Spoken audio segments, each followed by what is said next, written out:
좋은 아침입니다. 오늘 주님의 말씀이 또 우리를 주님의 뜻대로 인도하기를 소망합니다. 오늘 말씀은 고린도 후서 13장 1절부터 13절인데요. 1절부터 10절까지 읽겠습니다. 내가 이제 세 번째 너희에게 가리니 두세 증인의 입으로 말마다 확정하리라. 내가 이미 말하였거니와 지금 떠나 있으나 두 번째 대면하였을 때와 같이 전에 죄 지은 자들과 그 남은 모든 사람에게 미리 말하노니 내가 다시 가면 용서하지 아니하리라. 이는 그리스도께서 내 안에서 말씀하시는 증거를 너희가 구함이니 그는 너희에게 대하여 약하지 않고 도리어 너희 안에서 강하시니라. 그리스도께서 약하심으로 십자가에 못 박히셨으나 하나님의 능력으로 살아계시니 우리도 그 안에서 약하나 너희에게 대하여 하나님의 능력으로 그와 함께 살리라. 너희는 믿음 안에 있는가? 너희 자신을 시험하고 너희 자신을 확증하라. 예수 그리스도께서 너희 안에 계신 줄을 너희가 스스로 알지 못하느냐? 그렇지 않으면 너희는 버림받은 자니라. 우리가 버림받은 자 되지 아니한 것을 너희가 알기를 내가 바라고 우리가 하나님께서 너희로 악함을 조금도 행하지 않게 하시기를 구하노니 이는 우리가 옳은 자임을 나타내고자 함이 아니라 오직 우리는 버림받은 자 같을지라도 너희는 선을 행하게 하고자 함이라. 우리는 진리를 거슬러 아무것도 할 수 없고 오직 진리를 위할 뿐이니 우리가 약할 때에 너희가 강할 것을 기뻐하고 또 이것을 위하여 구하니 곧 너희가 온전하게 되는 것이라. 그러므로 내가 떠나 있을 때에 이렇게 쓰는 것은 대면할 때에 주께서 너희를 넘어뜨리려 하지 않고 세우려 하여 내게 주신 그 권한을 따라 엄하지 않게 하려 함이라. 아멘. 여러분에게는 회피하고 싶은 또 보류하고 싶은 만남이나 관계가 있습니까?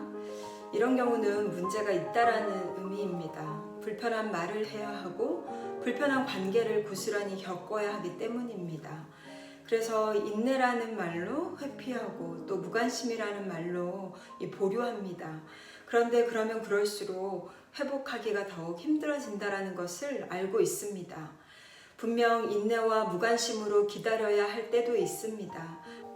하지만 그 시간은 돌이키기 위한 기회의 시간이지 하나님이 영원히 미제로 두시겠다라는 것은 아닙니다.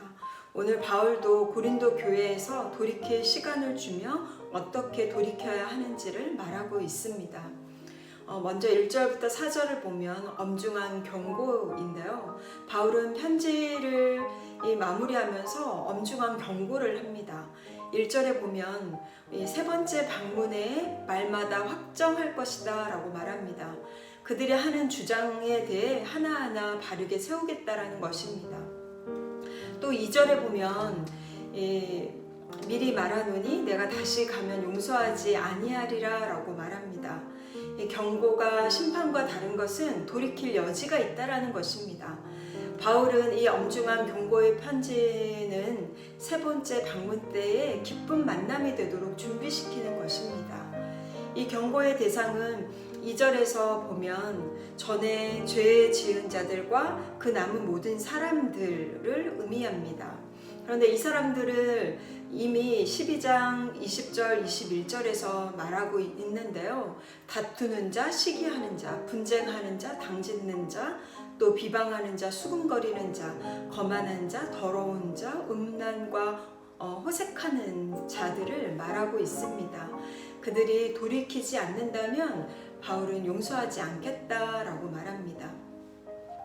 이렇게 단호하게 말하는 이유는 이것이 고린도 교회에 오랫동안 있었던 이 습관적인 죄의 모습이기도 하고 또 고린도 교회 안에 바울에 대한 의심이 있었기 때문입니다.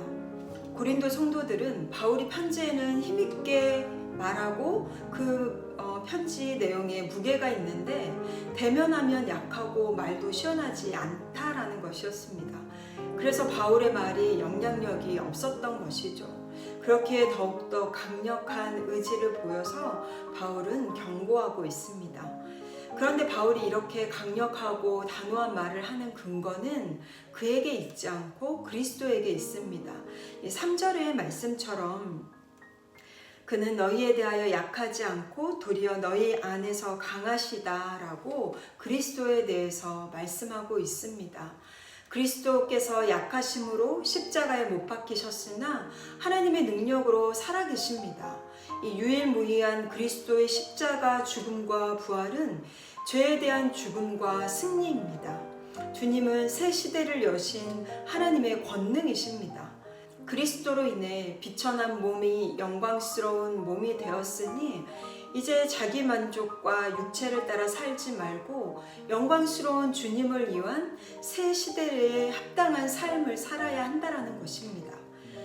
바울은 자신은 어눌하고 약하지만 하나님의 능력은 강하시기에 그분으로 말하고 그분으로 대면하겠다라고 말합니다. 그렇다면 바울이 이들을 징계하는 것이 목적일까요? 그렇지 않습니다. 고린도전서 12장 20절 21절에서 그들의 제목을 나열하면서 그는 두려워하고 슬퍼하는 마음이 있다라고 말합니다. 바울은 징계를 위한 것이 아니라 다시 만날 때까지 돌이키기를 원하는 마음이 있는 것입니다. 이것은 바울이 사역하는 태도이기도 합니다. 회개하지 않는 사람들에 대한 슬퍼함과 두려움이 있는 것이죠. 마치 강도의 소굴이 되어버린 예루살렘 성을 보시면서 우셨던 예수님의 마음이 아니었을까 생각합니다. 우리 역시 죄에 대하여 엄중한 경고를 할 수 있되 회개하지 않는 사람들에 대하여서는 슬픔과 두려운 마음이 있어 주님의 마음으로 애통해 하기를 소망합니다. 그럴 때 진정한 중보와 또 진정한 아버지의 마음을 깨달을 수 있을 것입니다. 또 두 번째로는 5절부터 10절에 말하고 있는데요. 믿음 안에 있는지 자신을 확증하라고 합니다. 이런 죄의 문제가 있기에 이 편지를 받아 읽고 바울이 방문하기 전까지 무엇을 해야 하는지를 말해주고 있는 것입니다. 우리 5절을 한번 읽어보겠습니다. 너희는 믿음 안에 있는가? 너희 자신을 시험하고 너희 자신을 확증하라. 예수 그리스도께서 너희 안에 계신 줄을 너희가 스스로 알지 못하느냐? 그렇지 않으면 너희는 버림받은 자니라. 자신을 믿음 안에서 확증하는 것입니다. 이 확증한다라는 것은 불순물을 제거해서 순전한 것을 뽑는다라는 의미가 있습니다. 십자가의 죽으심과 부활의 사건 안에서 이들은 자신의 불순물이 무엇인지를 깨닫고 그것들을 제거하라고 요청하고 있는 것입니다. 십자가의 죽으심과 부활을 믿는 그 믿음 안에서 그들의 행동과 생각이 옳은지 자신을 살피고 새 시대에 합당하지 않는 불순물을 제거하라는 것입니다.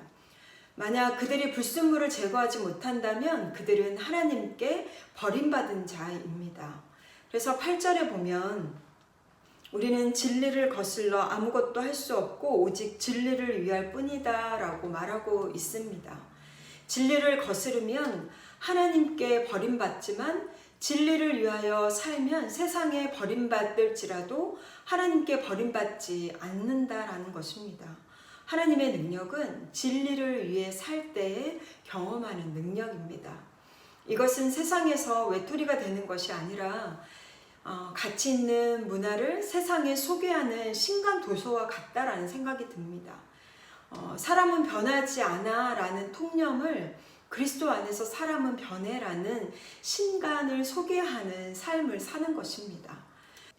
고린도후서 7장 10절에 하나님의 뜻대로 하는 근심은 후회할 것이 없는 구원에 이르게 하는 회개를 이루는 것이요 세상 근심은 사망을 이루는 것이다 라고 합니다. 이 편지를 읽고 바울이 방문하기 전까지 고린도 교인들 일부는 믿음 안에서 자신의 죄에 대하여 근심하며 구원에 이르는 회개를 경험해야 할 것입니다. 왜냐하면 하나님은 사랑하는 자녀의 죄에 대해서 이 미제로 두시지 않기 때문입니다. 이런 죄의 경고는 고린도 교인들에게만 속해 있는 것은 아닙니다. 여전히 우리의 죄이기도 합니다. 주님이 다시 오실 때까지, 그리고 우리 한 개인이 언제 어떻게 주님의 방문을 맞을지 모르기에 우리 역시 오늘 믿음 안에 있는지 자신을 시험하고 확증하여 불순물을 제거해가며 그리스도 안에 거하는 삶, 하나님과 화목하게 하는 삶을 살아야 될 줄 믿습니다. 그렇다면 13절의 축복을 넘치도록 경험하게 될 것입니다. 13절을 읽고 기도하시겠습니다. 주 예수 그리스도의 은혜와 하나님의 사랑과 성령의 교통하심이 너희 무리와 함께 있을지어다. 아멘. 기도하시겠습니다.